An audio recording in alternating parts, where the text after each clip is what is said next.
Hola, en esta clase hablaremos sobre el diagnóstico y el diagnóstico diferencial.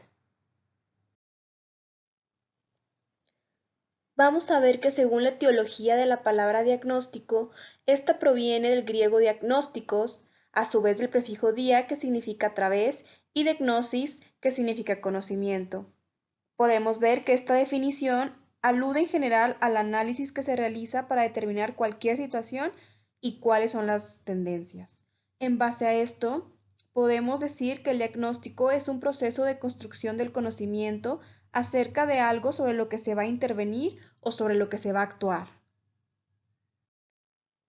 Esta determinación se realiza sobre la base de datos y hechos recogidos ordenados sistemáticamente, que permiten juzgar mejor qué es lo que está pasando.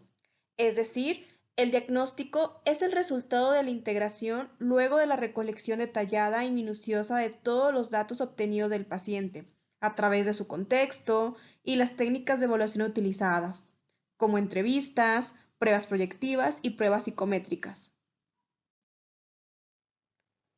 De esta manera, el proceso diagnóstico tiene la finalidad de definir la enfermedad, trastorno o síndrome que presenta el paciente en base al análisis detallado de un cuadro clínico.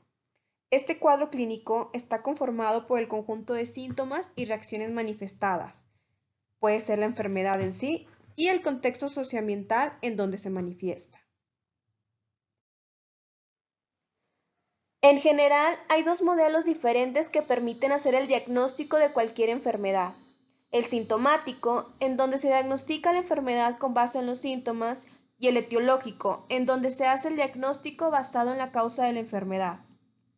De esta manera, llegar a un diagnóstico etiológico solo es posible en aquellas condiciones en que se establece de manera inequívoca la relación entre una causa y un efecto, como ocurre por ejemplo en las enfermedades infecciosas o las cromosómicas. En el caso de los trastornos mentales, solo en algunos casos es posible establecer esta relación causa-efecto, como por ejemplo en los pacientes con trastorno por estrés postraumático o en el deterioro cognitivo grave por VIH o debido a enfermedad de Alzheimer.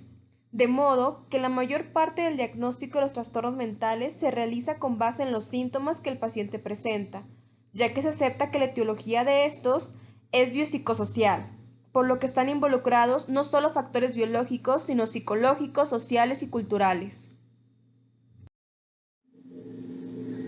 Ante esta situación, llegar a una decisión o diagnóstico cuando se evalúa a un paciente que sufre un trastorno mental conlleva aplicar una serie de reglas previamente establecidas por consenso. Tales reglas se establecen en los sistemas de clasificación diagnóstica. En este caso, utilizaremos el Manual Diagnóstico y Estadístico de los Trastornos Mentales en su quinta edición, el DCM-5. Podemos ver un ejemplo de un diagnóstico utilizando esta clasificación y describiendo cada uno de los criterios establecidos para el trastorno diagnosticado. Por otro lado, el diagnóstico diferencial nos servirá para delimitar aún más nuestra intervención y nuestro plan de tratamiento. Nos va a permitir el determinar un trastorno o síndrome mediante la exclusión de otras posibles causas que presentan un cuadro clínico semejante al que el paciente está padeciendo. Es decir, vamos a descartar otras patologías con características, reacciones o síntomas parecidos al que el paciente está presentando o al de nuestro diagnóstico principal. Continuando con el ejemplo anterior, ese es el diagnóstico diferencial basado en el diagnóstico principal que veíamos.